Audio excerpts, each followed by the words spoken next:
I'm Neil Humphreys, author and journalist in Singapore, and welcome to a brand new podcast series called Steward Leadership, Maximum Purpose, Maximum Profit.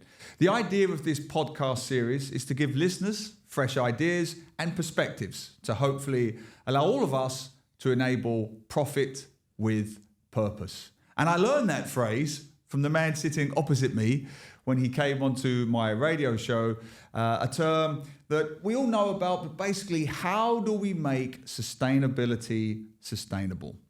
Luckily, this idea comes from the Stewardship Asia Centre's latest book, Sustainable Sustainability, written by its CEO right here, Rajeev Peshawaria, who is with us today. Rajeev, you came up with this podcast series. It's your idea, Steward Leadership, Maximum Purpose, Maximum Profit. What does it mean? And what do you hope to achieve? The reason behind this podcast that we want to talk to people that we call steward leaders, people who see themselves as stewards of planet Earth and humanity, and are addressing today's existential challenges in the natural way. Now, what do I mean by natural way? What's happening in the world? Why are we not making progress on climate change? We're going towards 2.8 degrees instead of 1.5 degrees. Inequality is increasing, not decreasing, and cyber threats are on the rise. So despite all the high decibel points, money, regulation, why are we not succeeding in reversing these challenges? Because we're doing it the unnatural way. We're asking people not to consume less. It's against human nature to consume less. Try telling somebody in a developing country that, I've saved up money to buy my parents a car and I won't do that. Right? We're asking businesses to make less money, make less profit in order to do more purpose. That's again against human nature. The only thing, as Tom Friedman says, the only thing that is bigger than Mother Nature is Father Greed. Yeah. So we have to work with Father Greed in order to solve for today's. Hence, we have to have profitable solutions to environmental and social challenges. And there's plenty of good examples, and that's what we want to highlight in this series. Brilliant. And we've got one of the best examples to kick this podcast series off. I am joined today by Dr. Kiran Bedi, a formidable social activist and political leader that needs no introduction, but I'm going to try, and I must stress this is only some of the highlights. Born in India, you were an Asian tennis champion. You became the first woman to join the officer ranks of the Indian Police Service. You were also the Lieutenant Governor of Puducherry, a city in India. I'm not done. You were instrumental in introducing groundbreaking prison reform that I really want to talk about later. And for all of this work and so much more, you were conferred the Ramon Magsaysay Award, often known as the Asia Nobel Prize. Still not done. Somehow, you found time to set up the India Vision Foundation, which has served to help the underprivileged in the rural and urban communities, particularly in the prisons, for the last 30 years. So my first question is, Kiran, how did you find the time to do this podcast? That's my question to you to kick things off. I've been invited for Steward Asia Center. I've been invited by Rajeev. Rajeev, as you know, is the CEO of the Steward Asia Center. And they invited me. They have the summit. They have the Steward Leadership Summit. I've been invited as a speaker. So I'm going to be speaking there tomorrow. So being invited as a speaker, I think this came as a bonus. This podcast with Rajeev is a bonus. Wonderful. Well, let's talk about those issues. Rajeev, your recent book, Sustainable Sustainability, it focuses on this concept of steward leadership, which is going to be the cornerstone of this podcast series. You and I have discussed this before, but what is steward leadership and how does it differ from traditional leadership models? So, steward leadership, there are two words here, stewardship and leadership. People think of leadership as somebody up there with high authority, with the highest title, with the highest position, telling other people what to do. That's an old-fashioned notion of leadership. Today, we are faced with challenges like climate change, socioeconomic inequality, and cyber vulnerability, which if we don't solve, there will be no humanity left in less than 20 years. No planet left, no people left. So we need everybody to see themselves as a steward of planet Earth and humanity, not sacrifice. Go with whatever you want to achieve. Whether you are a business leader, you want to make maximum money, or you're a societal leader, you want to have maximum influence and make positive change. Either which way, you have dreams, you have aspirations, go with your aspirations. Yeah. But please get that fame and fortune by addressing the very challenges that are addressing humanity. Steward leaders believe that the more I give, the more I receive. Not that they are not ambitious. Even Mother Teresa was very ambitious. But she believed that the more I give to society, the more I will receive. So that's the idea behind steward leadership. In business, it boils down to finding profitable solutions to environmental and social challenges. In social leaders, and no better than Dr. Bedi here, it is, yes, I want to be influential, but I want to be influential, I have to give to society what society needs, and I'm prepared to do that my entire life. Yeah. Kiran, you have done just that. Everything that Rajeev has been talking about, your entire career has been about maximizing your talent, your skill set, but for the greater social good. Let's start at the beginning. Where did that come from? Where did this sense of social purpose come from? I set up a foundation, one of the first public servant who set up a foundation nearly 36 years ago. While in services, there was no concept of corporate social responsibility at that time. What did I see? You see, I was a public servant, employed full-time, 24/7, a police officer, who literally had no time even to be home to get a good sleep. Yet, because I was always on the move as an officer, I used to see which had a direct bearing on my crime prevention. My purpose of policing was first prevent crime alongside detect crime. And detect to prevent again. Normally, we are all awarded for detection of crime. I wanted to reward myself prevention of crime because I was a strong believer in prevention. So when I used to be walking the streets, patrolling, I found a cluster of slums which were breeding crime. And no cops would dare to go into it because there were a lot of women who would attack the men and say, how dare you come? Where are the women? And there were no women cops. So as a woman, I stewarded that group and I said, okay, men follow me.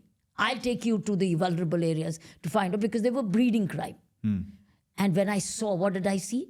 Children out of school, women selling drugs to earn a livelihood and run their homes. So that was a breeding ground for crime, which was feeding my entire area. So I said, while I'm firefighting outside, here's a breeder. Why don't I do something with the breeder? But the breeder was not a politically attractive constituency because all of them were migrants. And they were all crime, but they were not voters. So the politicians had their hands off them, saying they're not our problem, they're not our voters, this is not our constituency. But they were my constituency as a police officer because they were breeding crime. I was not for votes, I was for prevention. My purpose of policing was to provide safety and security and connect people to the policing. Which is wonderful, but to Rajeev's point, this idea of you have a job, you have KPIs you have to tick, but at the other point is you want to merge the two and have this greater social purpose. How did you bring the two together? That's what I exactly did. Yeah. I opened schools for them. I was coming to that. So I had to set up a foundation and I didn't have the money. But what did I have? I had influence. I had power. I had position, right? And I had teams. So I had teams. So we started to, when I set up this foundation, set up schools, etc., I didn't have the money. I connected the business, profit-making businesses who were also victims of their crimes. So what did I do? I linked my position. I used my power of position to do good, and I achieved my purpose. See, it was a win-win. Yeah. I won crime prevention. People found schooling. Other women found economic development. Business found better security. Their profits increased. Everybody was a win-win.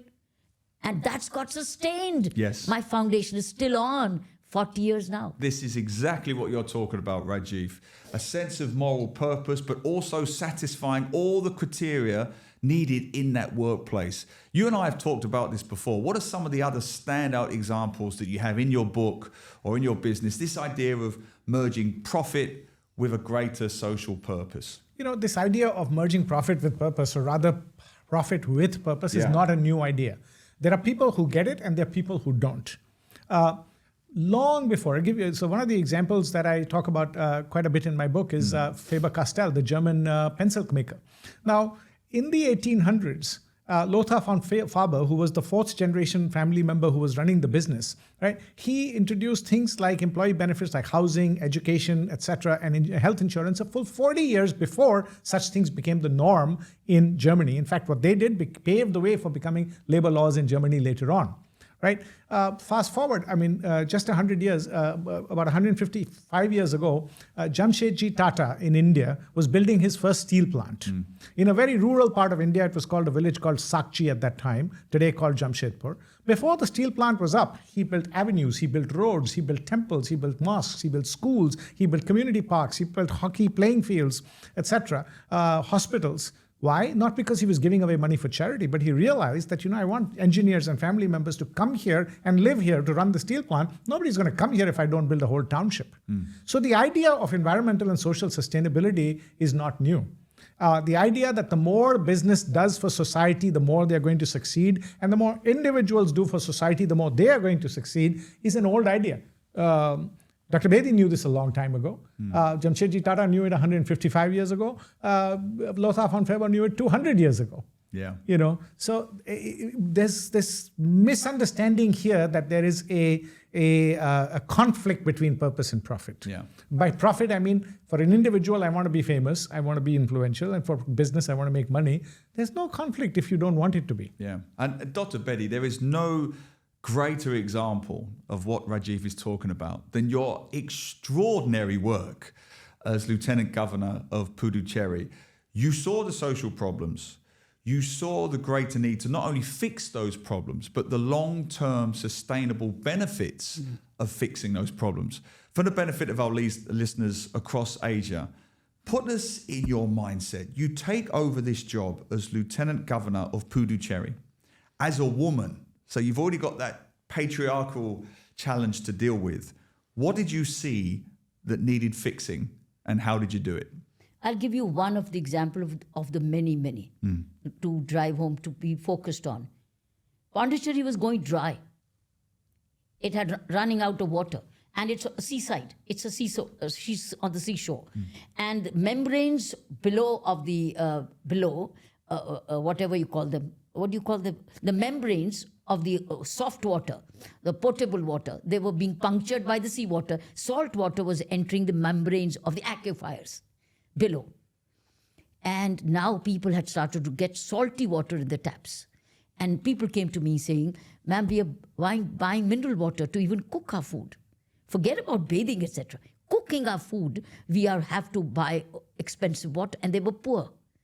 I felt ashamed of seeing this situation, that while I'm bathing in an RO water at the Lieutenant Governor's office, here they're buying mineral water, poor, to even cook their own food. Forget about look at the kind of water, otherwise they would be bathing in. Hard water, which will probably take your hair off. And I asked them, I said, where are the solutions? They said, ma'am, the groundwater has disappeared.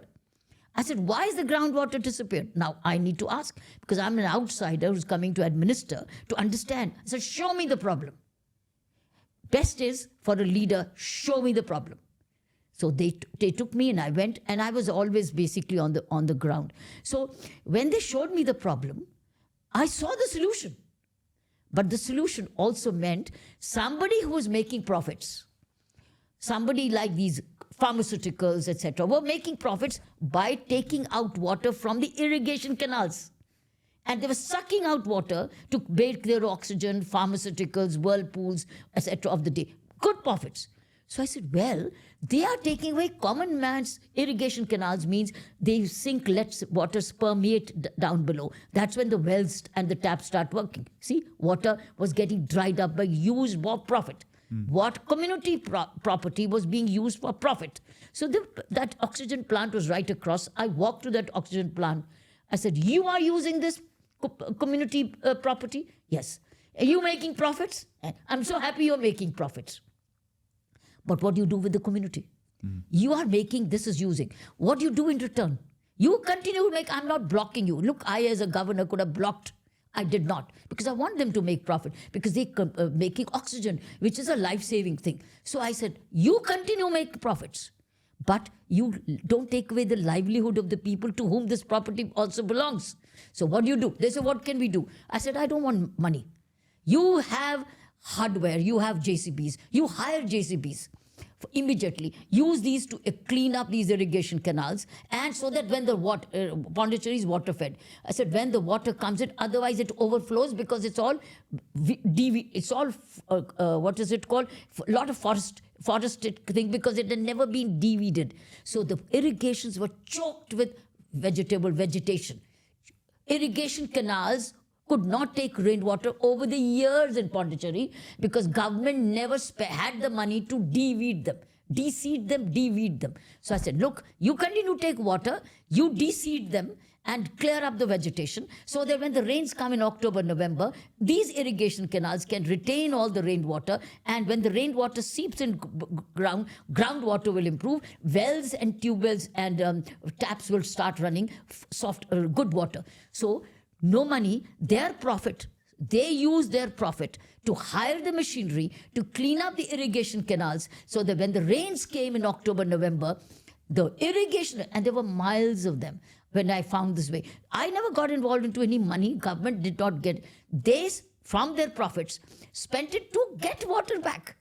To get water. So it was feeding situation. And lo and behold, October and November rains came. Plenty of rains came. This is a season when the Pondicherry gets the rain, the northeast monsoon. And now there was no flooding because now the irrigation canals could take the water. No flooding. Water went into the irrigation canals and people's water taps start to run. Do you know when I left Pondicherry, where it was dipping, I left it 7 meters high at the water table, all because I connected profit with purpose. That was profit, this is purpose, and people were joyous. And now, do you know, I'm a legacy only for water management, mostly for water management in Puducherry, because I involved now not one, I involved all of them who were nearer irrigation canal using my water. I said, now you people are people, you have to work with people together so that people are also happy and you are their consumers, you are the providers, work together. And that's what happened. And thereafter, people took over sustainability.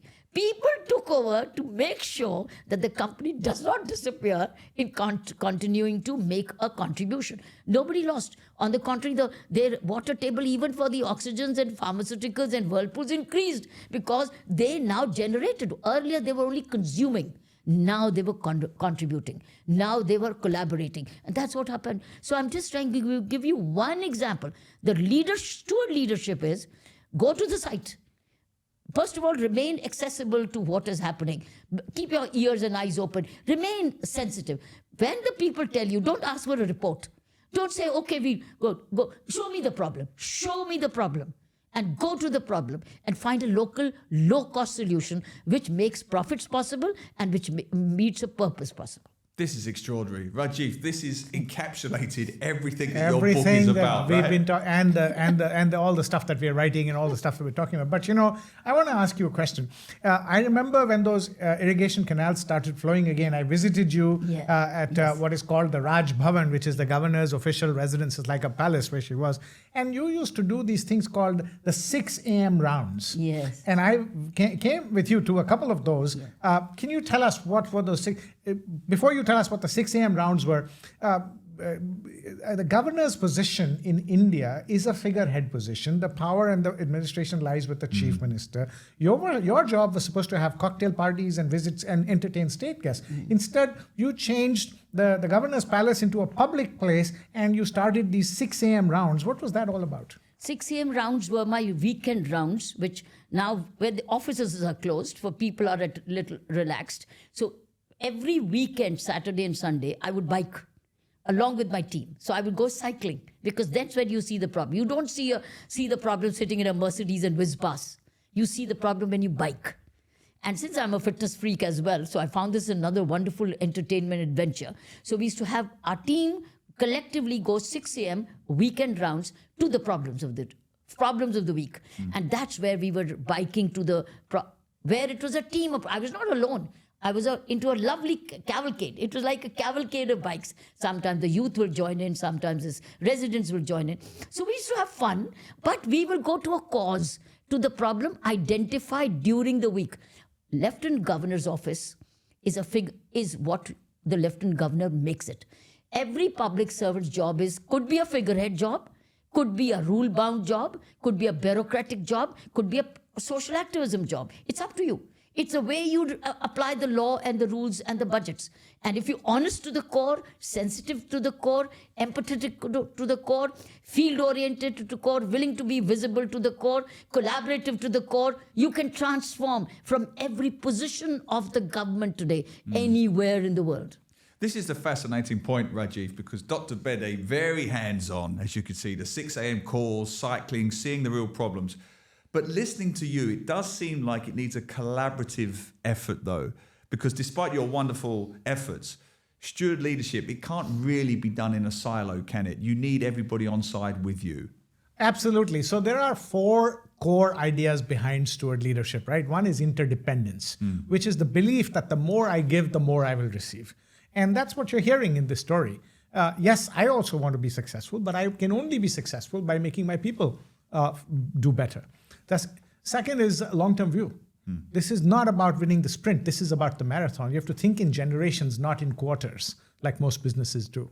The third is ownership mentality, and that's the choice that she made, which is, yes, my position, my office is a figurehead position traditionally, but I choose differently. I choose to make it something very, very different because I am a steward of the people who have put me here. And finally, creative resilience, which is the way to find answers is not by regulation and dictate. The way to find answers is collaborative collaboration. And this is where, the companies that were drawing the water to produce their products, the community, the governor's office, the civil services, everybody was brought together to bear on the problem. And so that was classic steward leadership. So the 4 things, if you are a steward leader, you have to believe in interdependence. The more I give, the more I receive. You have to take a long-term view. You have to take ownership and choose to be a steward leader. And you have to believe in creative resilience, which is innovation, innovation, innovation. Yeah. Because everybody is short of resources. No matter how much money and how much power you have, everybody is short of resources. And only creative resilience, there are people who say, I don't have the resources. I don't have the power. And there are people who say, I will find a way. That's steward leadership. Nowhere are you going to hear that phrase, we don't have the resources, more than in the prison system. I mean, your Teher prison extraordinary story is a case study that almost encapsulates everything Rajeev has said about steward leadership. Just to give some context, so you take over this prison, Teher prison. It's not only one of the biggest prison complexes in India, it's one of the biggest in Asia. Yeah. Paint a picture for our listeners. What did you inherit? What were the problems that you saw? And how did steward leadership help you solve them? I literally inherited mounds of garbage. That's one way of putting it. Literally inherited mounds of garbage. You might ask me, I had 10,000 people living inside with the garbage. 10,000 people living unhealthily with that garbage. Where did the garbage come from? Well, from the vegetable waste 10,000 people eat every day. And it was being dumped in some corners of the prison. And when I walked the prison again, when I started to walk the prison, I used to stink. It used to stink. And I said, I have to walk, but I can't walk this with the stink. And they said, why is the stink? There's garbage. I said, why is there garbage? Because the municipalities refused to remove the garbage. I said, why? Because we didn't have the money to pay the municipal services to remove the garbage. So I said, why didn't you have the money? Because we ran out of money. So you ran out of money, and that's why it's mounting. So I said, so what do? How do I generate money? I can't print money, and I can't tell the government to immediately release money. I did a press statement. I made an appeal. I said, friends, anybody who has a solution to this mounds of garbage, I need help. So no ego. You're willing just to put it out there. I don't have all the answers. I don't have the answers. But I'm not helpless. I can help you, provided you come with a solution. So I said, because I alone can make you enter the prison. So I will facilitate your entry, and if you have the solution. So you come, I facilitate, you come with the solution. I give you the credit, because now I let them know who did it. So, do you know the next day I got a call from Gujarat, a very good philanthropist, but a very wealthy man. He says, Kiran Bedi, can I come? I'm in Bombay. I said, please come. So he came, he said, I have the solution. Come. He said, take me to the sites. He came to Delhi, flew in on his own. Take me to the garbage site. He says, I have a solution. We could start work right away. And he had something to turn the garbage into. He said, just get the heaps made at separately heaps. So he gave me the technique. He brought the solution and we converted the garbage into manure. And we started to sell the manure and make money for welfare funds. And the stink disappeared. And it because of skill development for many, many prisoners. Because now they realize garbage is everywhere. I can convert it into a skill development. And many foreign prisoners, particularly who were coming from the poorer countries, learned that skill, saying we will go back and earn money out of garbage there. So everything that I didn't spend,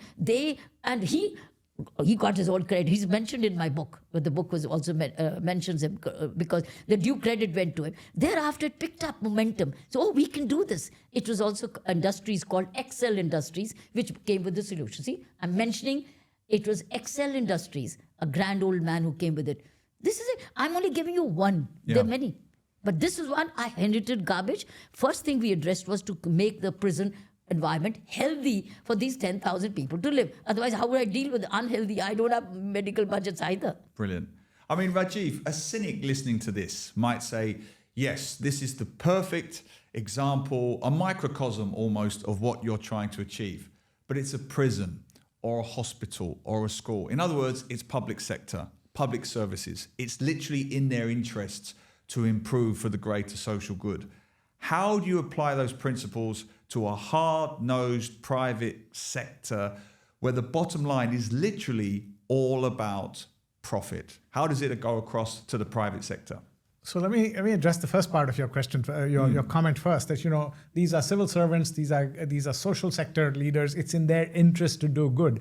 Now, 14 years ago, I gave up the corporate sector and came to the non-profit sector because I wanted to do greater good. Right now, I thought I was going to hang out with very nice people, very kind people, people with no ego, people who are service oriented because I want to spend the rest of my life with such people. You know what I found in the non-profit sector? Egos bigger than elephants. I'm finding it myself in the charity sector. Exactly. Yes. They play God. Just because they have the power to do something for greater good, they start playing God and their egos are bigger than even the private sector. So I'm sorry, there is a lot that needs to be done in the social sector in terms of teaching them about life, humanity, leadership, and happiness, because power alone is not happiness. And another time on that. So that's the first part. Coming back to the for-profit sector. Like I was saying, you have a choice. You can look at environmental and social sustainability as a cost problem, as a compliance problem, or a risk issue. And therefore, you can choose whether I want to be just a window dresser or a box checker or even a greenwasher. Or you can see opportunity in there and say, no, this is an opportunity for me to leave a positive legacy and to make money. Because if the World Economic Forum data is to be believed, just climate change alone provides $10.1 trillion of annual new business opportunities for the next 20 years and 395 million jobs by 2030. So you see it as a cost issue or a risk issue or a compliance issue, you will always say, oh my God, another burden on me. My God, what do I do? Blah, blah, blah. It's eating into my profits. And you make excuses that we are not doing well because of this, because the government is imposing all kinds of new rules and regs on us.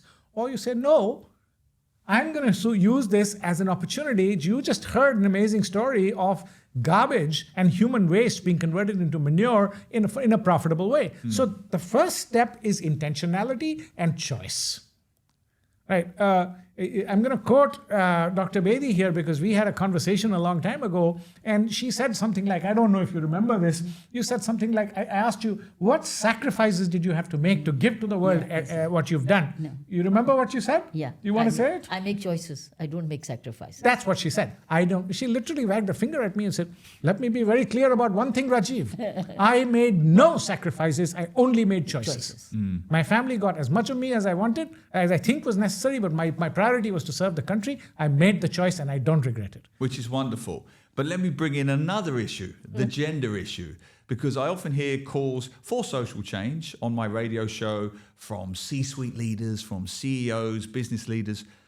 They more often than not happen to be men. Not always, but they are. You're an exception. You've done it in sports. You've done it in the public sector, in the private sector. You've done it in politics. You have broken down so many male-dominated barriers. If someone like my daughter is listening, and she will listen to this, what would you say to that generation of young women coming through? How do they follow in your footsteps? Begin early. Begin equally. Do all the boys what the boys do. Why are they different? They play, they're outdoor, they're moving, they fight, they win, they lose, they fall, they get up. They do all adventurous things. Get into adventure and mobility. Prepare early, not later. Girl, you prepare early, boy. So they don't prepare to cook, prepare to create food. See, so therefore, if girls start early, what is my background? There's a lot of sports every day, a lot of education every day, a lot of skills every day, a lot of adventure every day, a lot of competition anyway, losing and winning every day. Learn to lose early rather than cry later. So I learned to lose, I win, took care of my own rights, assert my own rights, assert my positions everywhere. So be like the boys. But on the contrary, let the boys learn lessons from the girls of humility, of compassion, empathy, and love and care. But boys it's a muscle. They're going for muscle and money as girls. So muscle and money to provide mobility later. Then you're equal. Brilliant. Before we're running out of time. I have a question for you. Sure. When we spoke last time, you said a lot of people have come to your show and you talked to a lot of business leaders, a lot of societal leaders. Yep. And there's a lot of excuses about why they are helpless about not being able to address environmental and social sustainability. Why do you think we're not making progress?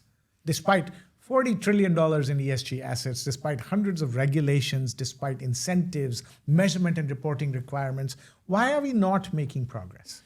We saw a Singaporean leader, diplomat this week, who I will not name, but he said on a very lengthy Facebook post that climate change is not even an issue at the moment. It's fallen off the political agenda completely. He was referring more specifically to the US elections, and it isn't. It is not on the agenda at all for Democrats or Republicans right now. My gut feel is, number one, it is bottom line profit. Number two is, if you're talking about lower down the social economic ladder, people vote and think and behave with their wallets. That hasn't changed. That's why I think you were so great when you came on our show. That's why I think what you're doing is so fabulous. If we can encourage more people, male, female, upper class, middle class, working class, to realize that it's in their financial interests, then you'll see change. I always say that COVID was a good example. Unless COVID is in your living room, people are not that bothered. Unless climate change is at your window, unless they can see the ocean coming towards them, it is human nature to worry about yourself, maybe your immediate family, but most of all, what's in your wallet. That's why I think your example with the water, with the prisons is so effective, because if you can demonstrate that we can do social good and benefit your wallet, particularly here in Singapore, that's how you make the breakthrough. I couldn't agree more. Today in the evening, we are going to be releasing our third installment of what we call SL25, the Steward Leadership 25 list. This is a list of 25 best examples of profitable solutions for environmental social problems through Asia Pacific. And today's winners will be released at 6 p.m. tonight. And they are doing some phenomenal work. I'll just give you one example. This company is solving a problem of drinking water and safer cooking utensils in rural India. And by doing so, they are earning carbon credits. And they sell those carbon credits to make money and then pour it all back. So they're a for-profit company, but they're alleviating human pain and doing so profitably. And there are going to be 25 amazing examples. We got almost 200 nominations for this year. Each of those 200 are great stories. Unfortunately, we only award 25, along with INSEAD, along with WTW and the Straits Times, and that's going to happen this evening. So the point is, we have to educate people on the possibility. If you decide, the possibilities are endless. Don't be helpless. And that's the message I think we are hearing here. There was one woman in a time where India was heavily male-dominated, still is, but at that time, unheard of what was going on here. And if one woman can change the world, Similarly, like the Thai princess mother who, God rest her soul, the Golden Triangle was all full of prostitution and drugs. And today it's a haven. It's a hugely profitable community-owned business, which is global. Next month, I take a group of executives there for a study tour to show them what one woman's vision can do. And they have, it's a global business. They do business with IKEA. They do business with Muji. They do business with Italian designers. The same villagers were being beaten up every week with chains and forced into either prostitution or drugs. So it's possible. But the first step is wake up. And that's what we're trying to do in this podcast, as well as through everything that we do. Well, that ties in very nicely to my final question for both of you. Your career, Dr. Bedi, is extraordinary. The India Vision Foundation, the prisons, your first female officer. But I sometimes get a sense that, yes, you had a great career with real public purpose. But in today's world, in the age of the poly crisis, the existential crises seem almost too big for some people. What have we got? Climate change, too big. Political populism, too big. Ukraine, Middle East, the age of AI. It's almost too big for young people to comprehend. So bearing that in mind, what lessons would you want to pass on to them? What would be effective leadership today? What does it look like? Strengthen yourself before you start thinking of strengthening others. Because if you're healthily weak, financially weak, how would you be? You will be dependent. So become self-reliant in every possible way so that you can be of value to the others. This is how you can. You cannot be a dependent person and then promoting. So I would say every man or a woman move towards self-reliance, which could be education, could be skills, could be resources, could be even willing to, even your thinking. If your thinking is of to share and give, I think you are able to be an asset. So grow up to be an asset to humanity, not a liability. Beautifully put. Final word to you, Rajeev.